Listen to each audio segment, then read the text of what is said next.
Today I am conducting this session for grade 5. Subject is math. We are conducting revision sessions for your essay 2 exam, and this is my session number 2 for your revisions.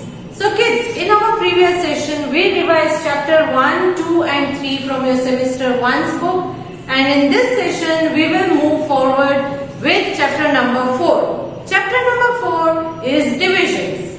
So already multiplication हमने कर लिया है. आज के session में division से start करेंगे. Division के चैप्टर में सबसे पहले जो आपको दिया गया है वो है आपकी रिवीजन एक्सरसाइज, जो प्रीवियस ग्रेड में आपने सीख लिया है उसी का रिवीजन करवाया था. करेक्ट?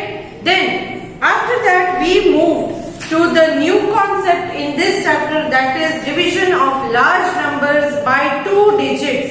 तो इसमें मैंने आपको सिखाया था कि पहले आपको जो भी टेबल है, फॉर एग्जाम्पल 3376 डिवाइडेड बाय, अगर आपको दिया गया है 16, तो आपको क्या करना है? अगर आपको 16 का टेबल बाय हार्ट आता है तो well and good, otherwise side में 16 का टेबल पूरा लिख दो एंड देन स्टार्ट डिवाइडिंग. तो यहाँ पर ये भी मैंने सिखाया था कि फर्स्ट डिजिट जो है वो अगर बाहर के डिजिट से स्मॉलर है तो आपको सबसे पहले 2 डिजिट्स लेने हैं. करेक्ट? तो यहाँ इस तरह से मैंने आपको सिखाया था. अगर यहाँ 2 डिजिट भी स्मॉल पड़ रहे हैं तो स्टार्टिंग में 3 डिजिट ले सकते हो. बीच में से अगर आप ले रहे हो 2 डिजिट, फॉर एग्जाम्पल यहाँ मैंने सिर्फ 2 लिया है तो 2 1 2 हो जाएगा. करेक्ट? तो बीच में से अगर मुझे 2 डिजिट साथ में लेने हैं, फॉर एग्जांपल यहाँ अगर 0 है, 3 की बजाय 0 है, तो अब 2 के टेबल में 0 नहीं आता है, तब मुझे ये दो नंबर 0 एंड 7 साथ में लेने हैं. तो ऊपर पहले एक 0 प्लेस करना है, फिर मैं 7 ले सकती हूँ. तो इस तरह से मैंने आपको सिखाया था. क्लियर? सो इस तरह से 0 वाले नंबर, स्मॉल डिजिट या डिवीजन विद लार्ज नंबर्स कैसे करना है वो मैंने आपको सिखाया था कि पहले साइड में जो है वो आप रफ वर्क अपने टेबल्स लिख लो.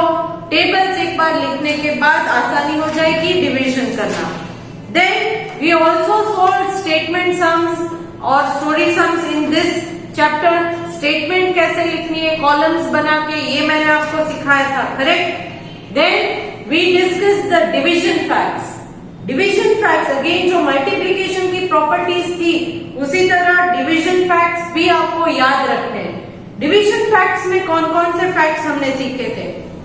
When a number is divisible by itself, the quotient is 1. जब किसी भी नंबर को उसी के साथ डिवाइड करोगे तो उसका quotient जो है वो आएगा 1. quotient किसे कहते हैं? जब हम किसी भी नंबर को से XYZ, या I'm taking 9972 randomly divided by 2, तो यहाँ ऊपर जो नंबर आपको मिलेगा उसे क्वोशिएंट कहते हैं. अगर नीचे कोई डिजिट बच जाता है जो डिवाइडेड नहीं है 2 से, इट इज नॉट डिविजिबल, तो उसको हम कहेंगे रिमाइंडर. उसको क्या कहेंगे हम? Remainder. So in this way if a number is divided by itself the quotient will be 1. Then when a number is divided by 1, the quotient is number itself. अगर number को नंबर से, same number से divide करोगे तो quotient में 1 आएगा, और अगर नंबर को 1 से डिवाइड करोगे तो आंसर में quotient में नंबर आएगा. समझ गए? Then when 0 is divided by non-zero number, 0 को अगर non-zero नंबर से डिवाइड करोगे the quotient will be 0. क्योंकि 0 को तो डिवाइड ही नहीं कर सकते, तो क्वोशिएंट क्या आएगा? 0. Then dividend is equal to divisor into quotient plus remainder. तो ये आपको याद रखना है. Clear? Then division with 0, to divide a number by 10, 100, 1000, तब क्या करोगे? फर्स्ट फॉर एग्जाम्पल यहाँ पर मैंने 2837 डिवाइडेड बाय 10 लिया है. तो ये तो आपको पता है कि 10 के जो टेबल्स में नंबर आते हैं उन सारे नंबर्स में एंड में 0 ही आता है. 10 1 10, 0. 10 2 जा 20, अगेन 20 में जो वंस की प्लेस में है वो 0 है, तो सारे वंस के प्लेस में 0 ही आते हैं। तो यहाँ पर अगर मैं इस नंबर को 10 के साथ डिवाइड करती हूँ तो यहाँ वंस में 7 है, तो क्या आपको लगता है कि it is divisible by 10? No, it is not divisible. तो इसका आंसर क्या आएगा? इसका आंसर बहुत सिंपल है, यहाँ क्वोशिएंट ऑलवेज आंसर होता है, रिमाइंडर। तो यहाँ क्वोशिएंट आएगा आपका 283 and since here you have 1 0 so remainder will be 1 digit. If this number 2837 is divisible by 100, I mean is divided by 100, then what will happen? क्योंकि यहाँ 100 में 2 zeros है, तो यहाँ राइट हैंड साइड से 2 डिजिट्स ले लीजिए, वंस एंड टेंस का, वो बन जाएगा आपका रिमाइंडर, एंड बाकी के जो डिजिट्स है दैट इज 28, वो बन जाएगा आपका क्वोशिएंट। In this way you can divide any number by 10, 100, 1000 etcetera. After that we solve exercise 4.2।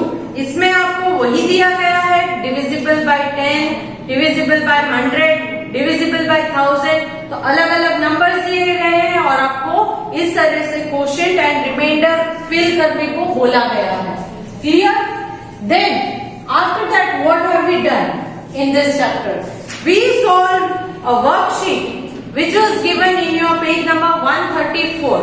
तो डिवीजन के चैप्टर के बाद आपको 134 पेज नंबर में वर्कशीट दी गई है, जिसमें इन 4 चैप्टर्स को रिवाइज करवाया था, तो वो हमने सॉल्व किए।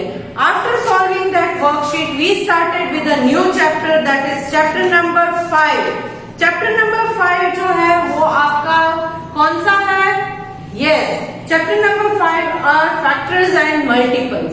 Chapter number 5 factors and multiples में हमने क्या सीखा था? सबसे पहले what do you mean by factors, what do you mean by multiples. So factors and multiples, say for example यहाँ अगर मैं लेती हूँ 2 3 जा 6, 2 4 जा 8, तो ये जो है इनको हम कहते हैं फैक्टर्स। इस तरफ के आंसर जो है वो होंगे हमारे मल्टीपल्स। क्लियर? सो 6 के फैक्टर है 2 एंड 3 एंड 2 एंड 3 का मल्टीपल है 6। क्लियर? आई होप ये समझ में आ गया होगा। इनकी डेफिनेशंस भी आपको मैंने बुक में लिखवाई है। Factors, the factors of a number are those which divide the number exactly. Exactly मतलब का क्या है? एग्जैक्टली मीन्स यहाँ रिमाइंडर नहीं बचते हैं, रिमाइंडर नहीं बचेगा। क्वोशिएंट जो है that will be the answer, और रिमाइंडर में आपको 0 0 आ जाएगा, that means that number is exactly divisible, तो वो उसका फैक्टर होता है। अगर वो रिमाइंडर बच जाता है तो वो उसका फैक्टर नहीं कहलाएगा। फॉर एग्जाम्पल मैं अगर यहाँ ले लेती हूँ 337 डिवाइडेड बाई 2, तो यहाँ पर मुझे रिमाइंडर बचेगा। क्यों? क्योंकि यहाँ 7 जो है वो ऑड नंबर है and any odd number will not be divisible by 2, तो ये दैट मीन्स कि 337 is not a multiple of 2, क्योंकि यहाँ पर रिमाइंडर बच जाता है। Then multiples, what do you mean by multiples? The multiples of a number are obtained when the number is multiplied by counting numbers.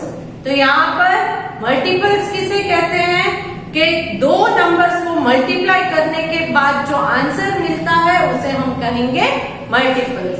So that we learn. Then after that you solve the revision exercise in this chapter as well, in which you solved many other questions. Then we also went through few questions like write first 3 multiples of 7, first 2 multiples of 9. तब आपको क्या करना है? 7 के table में से किसी भी दो डिजिट्स को आप ले सकते हो। 7 1 जा 7, 7 2 जा 14। तो ये जो 7, 14, 21, 28 ये सारे के सारे जो है वो उसके मल्टीपल्स हैं। तो these are the multiples of 7। उसी तरह मल्टीपल्स ऑफ 9 अगर पूछते तो 9 के टेबल्स में जो जो आंसर आपको मिलेंगे वो उसके मल्टीपल्स रहेंगे। Then we learn the properties of factors, properties of multiples. So what are the properties of factors? Every number is a factor of itself हर एक नंबर उसी नंबर का फैक्टर तो रहता ही है, करेक्ट। फॉर एग्जाम्पल 2 अगर मैं कहती हूँ तो 2 के टेबल में तो आएगा ही। 7, so 7 ones are 7, so every number is a factor of itself. 1 is factor of every number, 1 के टेबल में सारे नंबर आते हैं, so 1 is a factor of every number. A factor of number is always less than or equal to the numbers. Factor जो है वो either equal to the number होता है या ग्रेटर देन होता है, लेस देन होता है। मल्टीपल जो है वो ग्रेटर देन होता है, फैक्टर लेस देन होता है। फॉर एग्जाम्पल यहाँ मैं लिखती हूँ 7 ones are 7, 7 twos are 14, 7 threes are 21। तो यहाँ पर 7 के फैक्टर जो है वो आइदर 7 है, देन 14 का फैक्टर 7, 21 में 7, 3, 14 में 7, 2। So it will be either the number itself or number and the lesser number. तो उसमें greater number नहीं आता है। So all these are the factors or the properties of a factor. Then talking about properties of multiples. Every number is a multiple of itself. हर एक number के multiple जो है वो itself होता है। 2 ones are 2, तो 2 के टेबल में 2 तो आता ही है। Then every number is multiple of 1, 1 के टेबल में भी सारे आते ही है। Then every multiple of a number is greater than or equal to a number. Her number जो है, हर मल्टीपल जो है वो उसी नंबर का हो सकता है या उससे बड़े वाले नंबर का भी हो सकता है। So multiple can be greater. Factors are equal to or lesser, but multiples are equal to or greater. Next, talking about prime numbers and composite number. Prime number and composite number में क्या होता है? Prime number ऐसे number है जो either 1 के table में या तो उसी नंबर के टेबल में आते हैं, उन नंबर्स को कहते हैं प्राइम नंबर्स। यहाँ पर जो 1 है, 1 एक स्पेशल नंबर होता है, ये प्राइम नंबर भी नहीं होता है, कॉम्पोजिट नंबर भी नहीं होता है, इसीलिए 1 को स्पेशल नंबर कहा जाता है। So prime numbers, for example 3, तो 3 जो है वो 1 के टेबल में आएगा और 3 के टेबल में, बाकी किसी भी टेबल में 3 नहीं आता है। So that is why 3 is a prime number. तो इस तरह से मैंने 1 to 100 के बीच बहुत सारे आपके टेक्स्ट बुक में नंबर्स दिए हैं जो प्राइम नंबर्स हैं। कॉम्पोजिट नंबर्स ऐसे नंबर्स हैं जो अपने अलावा दूसरे टेबल्स में भी आते हैं। फॉर एग्जाम्पल 12, तो 12 जो है वो 1 के टेबल में आता है, 2 के टेबल में आता है, 3 के टेबल में आता है, 4 के टेबल। सो जैसे यहाँ पर मैंने बोला कि ये कॉम्पोजिट नंबर है, क्यों? क्योंकि ये अपने और 1 के अलावा भी बाकी के टेबल्स में भी आते हैं। Then in this chapter I taught you prime factorization. किसी भी नंबर का प्राइम फैक्टराइजेशन कैसे किया जाए। से फॉर एग्जाम्पल यहाँ पर मेथड्स दिए हैं, factor tree method and division method. तो फैक्टर ट्री मेथड में ट्री की तरह फॉर्मेशन हम करते जाते हैं कुछ इस तरह से, जो प्राइम नंबर से उस पर सर्कल करते जाना है। यहाँ पर 44 अगर मैं लेती हूँ तो 44 में क्या आएगा? 2।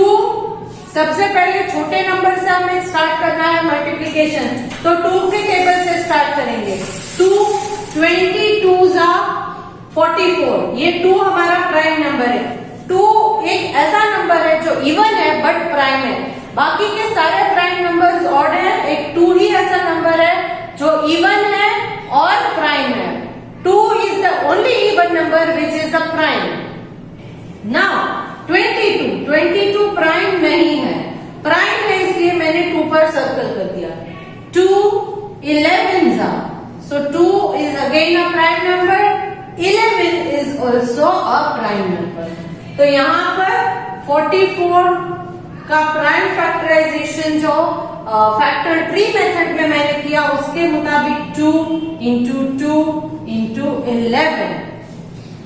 क्लियर? सो ये था फैक्टर ट्री मेथड। दूसरा डिवीजन मेथड, जिसमें हम 44 को इस तरह से करेंगे।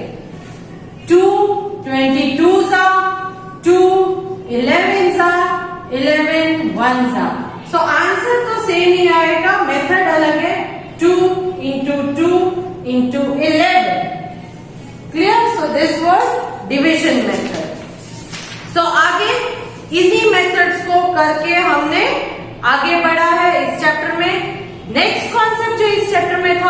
Divisibility test. Divisibility test of 2, 5 and 10 सबसे पहले है 2, 5, 10। 2 की डिविजिबिलिटी टेस्ट बहुत इजी है। कोई भी नंबर जिसके वंस के प्लेस में इवन नंबर है, क्लियर, तो those numbers are divisible by 2। यहां डिविजिबिलिटी बाय 5, डिविजिबिलिटी ऑफ 5 में इजी है। Any number which has a 0 और a 5 in its ones place are divisible by 5. Then divisibility by 10, any number in its one place if you have a 0, it is divisible by 10. Divisible by 3, तो यहाँ कैसे करते हैं?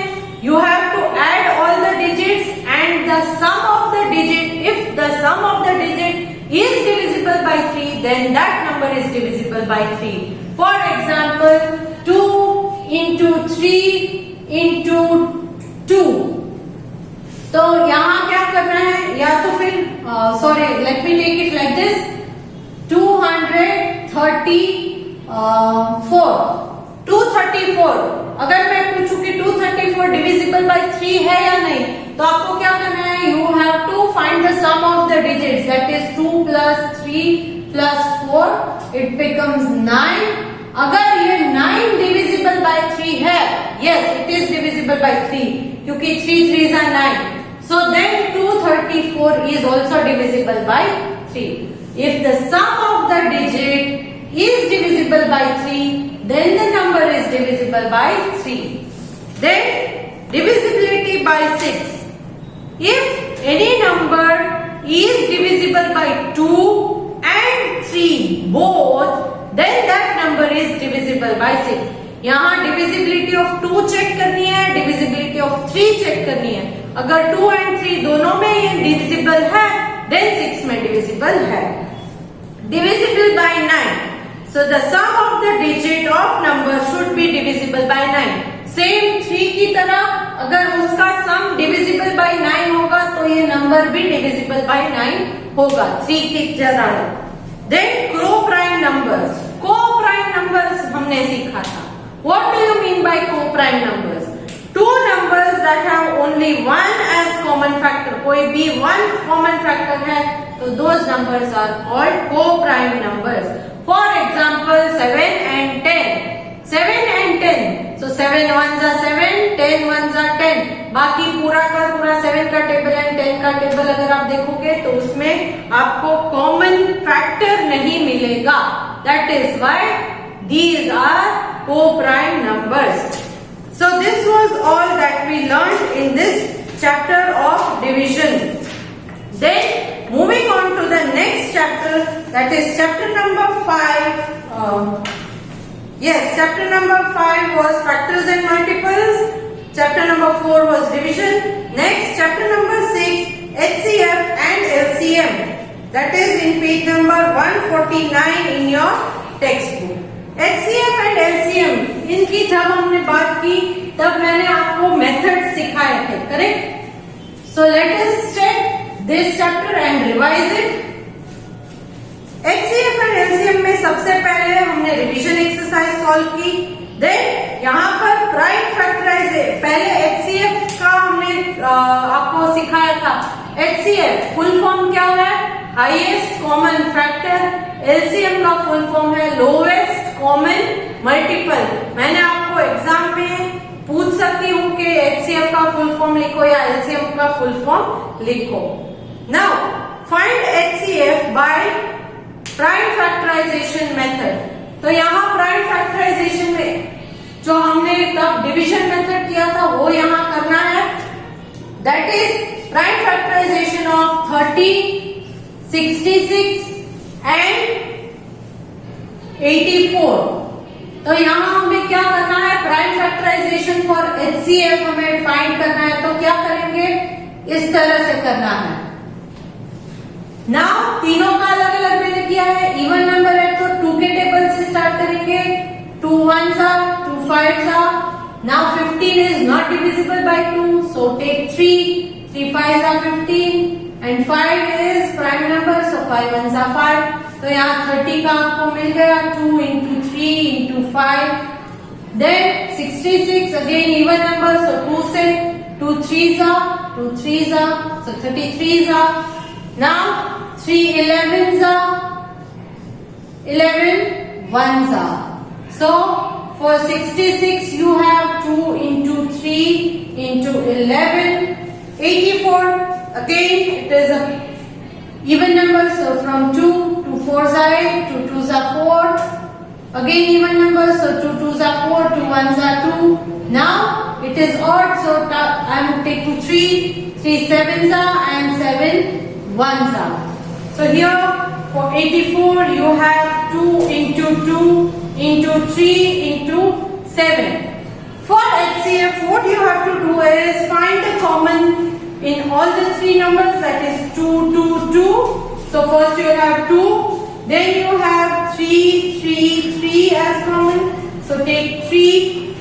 So you have 1, 2 and 1, 3 in all the numbers. So the common factor will become 2 into 3, that is 6. This is your highest common factor. तो इस तरह से हमें ये HCF के सम सॉल्व करने हैं. और एक मेथड, ये था हमारा prime factorisation method for finding HCF. Another one is division method, जो नॉर्मली हम ज्यादातर यूज नहीं करते हैं. Then lowest common multiple LCM.